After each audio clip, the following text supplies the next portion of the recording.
First on 24 കേരളത്തിലേക്ക് രാസലഹരി കടത്തിയ Nigerian സംഘം ഇന്ത്യയിലെത്തിയത് വിസ ഇല്ലാതെ എന്ന് കണ്ടെത്തൽ. സംഘത്തിൽ ഉൾപ്പെട്ട ഡേവിഡ് ജോൺ ആണ് ആദ്യമെത്തിയത്. നൈജീരിയൻ ലഹരി മാഫിയയുടെ വൻ ശൃംഖല ഇന്ത്യയിലുണ്ട് എന്ന് പോലീസിന് വിവരം ലഭിച്ചു. സംഘത്തിന്റെ ഇടപാടുകൾ ഡാർക്ക് വെബ് വഴിയെന്നും കണ്ടെത്തി. ദീപക് ധർമ്മടമാണ് കോഴിക്കോട് നിന്ന് ഇപ്പോൾ വിശദാംശങ്ങളുമായി ചേരുന്നത്. ദീപക്, ഇത് കേരളത്തിലേക്കുള്ള ദക്ഷിണേന്ത്യൻ സംസ്ഥാനങ്ങളിലേക്കുള്ള ലഹരി കടത്തിന്റെ ഉറവിടമായിരുന്നുവല്ലോ. മറ്റെന്തൊക്കെ കാര്യങ്ങൾ വ്യക്തമാകുന്നുണ്ട് ഇപ്പോൾ അന്വേഷണത്തിൽ ദീപക്? ഡോക്ടർ ഉന്മേഷ്, ഇതിൽ ഏറ്റവും പ്രധാനപ്പെട്ട കാര്യം ഈ രാജ്യാന്തര ലഹരി മാഫിയ സംഘത്തെ വിവിധ രാജ്യങ്ങൾ അതിനെക്കുറിച്ച് നോക്കുകയാണ്. പ്രത്യേകിച്ചും ഈ ഏഷ്യയിലെ പല രാജ്യങ്ങളും ഇതൊരു വെല്ലുവിളിയായി നേരിടുന്നുണ്ട്. അവരുടെ ആഭ്യന്തര മന്ത്രാലയം അതിൻ്റെ കരുതൽ നടപടികളായി മുന്നോട്ട് പോകുന്നു. ഇതിൽ വളരെ കൃത്യമായി വ്യക്തമാകുന്നത് രാജ്യത്തിനകത്തേക്ക് ഇൻഫിൽട്രേറ്റ് ചെയ്തു ഒരു സംഘം. ആ സംഘത്തിലുള്ള 3 പേരാണ്. ഈ 3 പേർക്കും വിസയില്ല എന്നുള്ളതാണ്. രാജ്യത്തിൽ ചട്ടം ലംഘിച്ചുകൊണ്ടുള്ള അനധികൃതമായ നുഴഞ്ഞുകയറ്റമാണ് ഇവർ നടത്തിയത്. അത് പോലീസ് കണ്ടെത്തി കഴിഞ്ഞു. പോലീസ് അത് ഫെറാറോക്ക് ഇതിൻ്റെ മറ്റു വിശദാംശങ്ങൾക്ക് വേണ്ടി കൈമാറാൻ പോകുന്നു എന്നുള്ളതാണ്.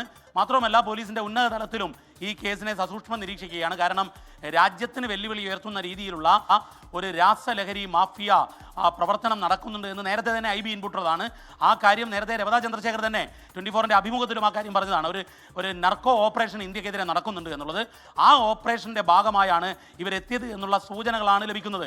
കാരണം ഇതിൽ 2014 ഹെൻറി എത്തുന്നത്, 2019 റൊമിനോ എത്തുന്നു, ആദ്യം എത്തുന്നത് ഡേവിഡാണ്. ഈ സംഘത്തിൽ മറ്റുള്ളവർ, ഈ പിടിയിലായത് 3 പേർ മാത്രമാണ്. ഇതിൽ കൂടുതൽ പേരുണ്ട് എന്നുള്ള സൂചനകൾ. പക്ഷേ ചോദ്യം ചെയ്യലിൽ ഇവരാരും തന്നെ കൃത്യമായി ഒന്നും പറയുന്നില്ല. മാത്രവുമല്ല, പോലീസ് തന്നെ പറയുന്നത് വളരെ കൂളാണ് അവർ എന്നുള്ളതാണ്. ഏതെങ്കിലും രീതിയിൽ പിടിക്കപ്പെട്ടതിൽ ഒരു ഭയാശങ്കകളോ ഒന്നും തന്നെ ഈ പ്രതികൾക്കില്ല എന്നുള്ളതാണ്.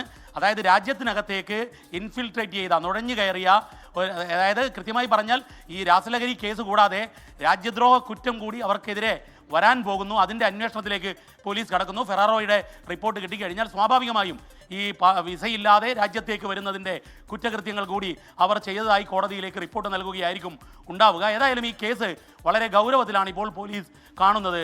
ഉന്മേഷ്, ശരി. ദീപക് ധർമ്മടമാണ് കോഴിക്കോട് നിന്ന് വിവരങ്ങൾ നൽകിയത്.